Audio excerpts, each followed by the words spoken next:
जय हिंद प्यारे साथियों। कैसे हो आप सब? बिल्कुल मस्त होंगे, स्वस्थ होंगे। यू विक्टर ज्ञान यूट्यूब चैनल पर आप सभी का बहुत बहुत स्वागत है।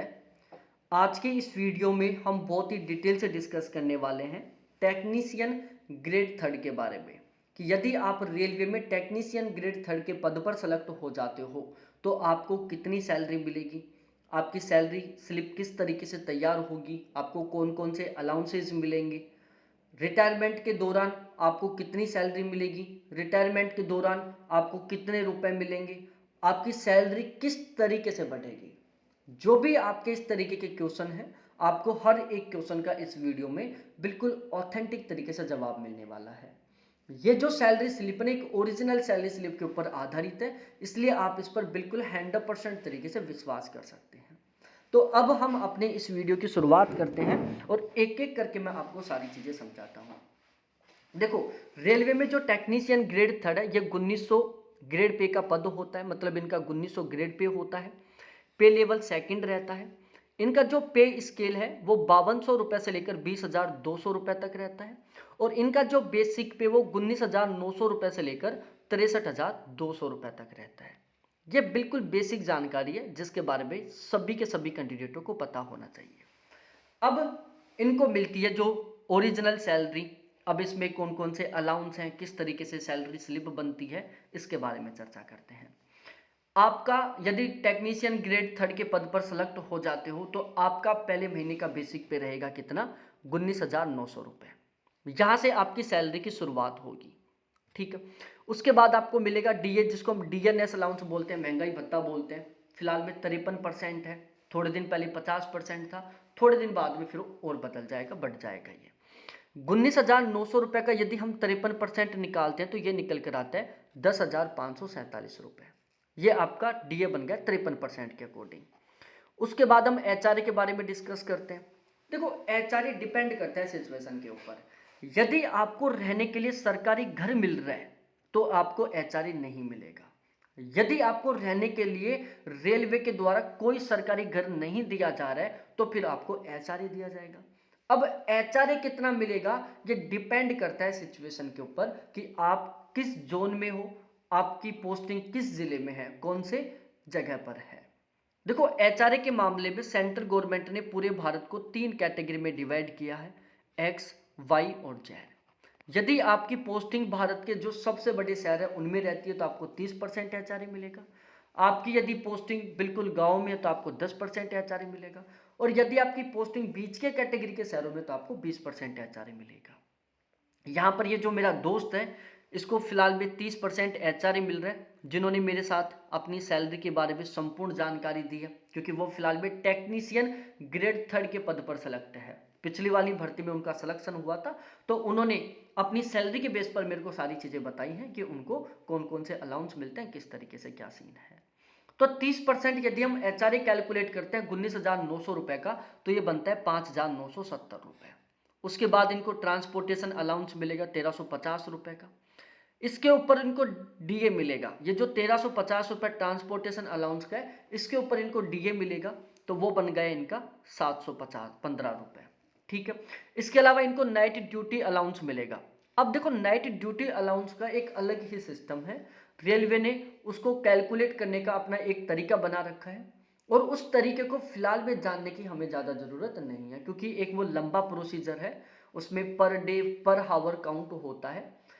और ऑलमोस्ट यदि हम मानकर चलते हैं ज़्यादातर कैंडिडेटों को जो नाइट ड्यूटी अलाउंस है वो 582 रुपये के आसपास मिलता है ऑन एवरेज। ये डिपेंड करता है, थोड़ा बहुत ऊपर नीचे होता रहता है। जैसे आपके साथी को किसी महीने में 650 रुपये मिल गए, कब किसी महीने में 500 रुपये मिल गए, या आपके साथ भी हो सकता है कि इस महीने में आपको 700 रुपये मिल गए, अगले महीने में आपको 450 रुपये मिल गए। वो आपकी सिचुएशन के ऊपर डिपेंड करता है कि आप कितनी नाइट ड्यूटी करते हो उस महीने में। आप यदि उस नाइट में ज़्यादा ड्यूटी करते हो तो आपको नाइट ड्यूटी अलाउंस ज़्यादा मिल जाएगा। यदि आप किसी महीने में नाइट ड्यूटी कम करते हो तो आपको कम नाइट ड्यूटी अलाउंस मिलेगा। तो ऑन एवरेज ये 582 रुपये के आसपास रहता है। इसके अलावा आपको ट्रैवलिंग अलाउंस मिलेगा। अब ये जो ट्रैवलिंग अलाउंस है ये भी डिपेंड करता है सिचुएशन के ऊपर कि आप कितना ट्रेवल कर रहे हो। है ना। इसके लिए भी रेलवे ने अपना एक अलग से स्लैब बना रखा है और उसके अकॉर्डिंग ये कैलकुलेट होता है कि आप अपने स्टेशन से कितनी दूर जा रहे हो और कितने टाइम के लिए जा रहे हो। यदि आप 9 किलोमीटर की डिस्टेंस पर जा रहे हो, 6 घंटे के लिए जा रहे हो, तो आपको एक अलग अमाउंट मिलेगा। आप यदि 12 घंटे के लिए जा रहे हो और 24 किलोमीटर दूर जा रहे हो तो आपको एक अलग अमाउंट मिलेगा। तो ये एक लंबा प्रोसीजर है, लेकिन ऑन एवरेज ये भी लगभग 1750 रुपये के आसपास मिलता है ज़्यादातर कैंडिडेटों को, क्योंकि इनकी जो अभी फिलहाल की जो सैलरी थी ना, उसमें इनको 582 रुपये तो नाइट ड्यूटी अलाउंस मिला था और ट्रेवलिंग अलाउंस इनको 1750 रुपये मिला था। और ये बता रहे थे कि बस थोड़ा बहुत ऊपर नीचे होता है। ट्रेवलिंग अलाउंस कभी 200 रुपये ज़्यादा हो जाता है, कभी 200 रुपये कम हो जाता है, कभी 100 रुपये ज़्यादा हो जाता है, कभी 100 रुपये कम हो जाता है। ऐसे जो नाइट ड्यूटी अलाउंस है, कभी 50 रुपये ज़्यादा हो जाता है, कभी 50 रुपये कम हो जाता है, लेकिन क्या अप्रोक्स मेरे को इतना ही मिलता है। इनको फिलहाल भी ये इतना मिला था, इसलिए हमने इतना ऐड किया। इन सभी को मिलाकर इनकी पहले महीने की ग्रोस सैलरी बनी 40,814 रुपये। आपकी पहले महीने की ग्रोस सैलरी कितनी बनेगी? 40,814 रुपये बनेगी इन सभी अलाउंसों को मिलाकर। अब इसमें डिडक्शन होंगी। सबसे पहले आपका एनपीएस कटेगा 3,044 रुपये का। फिर आपका एक डिडक्शन होगा MISC के नाम से, जिसके 300 रुपये कटेंगे। टोटली कुल मिलाकर कटौती हो जाएगी 3,344 रुपये की। आपकी पहले महीने की ग्रोस सैलरी कितनी बनी है? 40,814 रुपये। उसमें कटौती कितनी हो गई? 3,344 रुपये की। तो नेट सैलरी आपके अकाउंट में कितनी ट्रांसफर होगी? 37,470 रुपये। ये आपके पहले महीने की नेट सैलरी रहने वाली है। सैलरी इंक्रीमेंट की बात करें, आपका जो बेसिक पे वो हर साल 3% बढ़ेगा। ठीक है, अब 19,900 था, फिर 3% बढ़ जाएगा, फिर 3%, फिर 3%, फिर 3%, इस तरीके से। डीए साल में 2 बार बढ़ेगा, एक बार जनवरी में और दूसरा जुलाई में। कितना बढ़ता है डिपेंड करेगा गवर्नमेंट के ऊपर, लेकिन यदि हम पिछले 3 साल का रिकॉर्ड उठा के देखते हैं तो हर साल लगभग ये 6 से 8% के बीच में बढ़ता है। किसी साल में 6% बढ़ गया, किसी साल में 8% बढ़ गया। जैसे जनवरी में सपोज दैट 3% डीए बढ़ गया, फिर जुलाई में 3% बढ़ गया। जनवरी में 4% बढ़ गया, फिर जुलाई में 3% बढ़ गया। जनवरी में 2% बढ़ा, फिर जुलाई में 3% बढ़ गया। तो ऐसे ही डिपेंड करता है, बहुत ज़्यादा डिफरेंस नहीं आता। बाकी ये समझो 5 से 8% के बीच में हर साल डीए बढ़ जाता है। तो ओवरऑल सैलरी में बहुत अच्छे खासे तरीके से इंक्रीमेंट हो रहा है, साथ ही साथ आपका प्रमोशन होता जाएगा।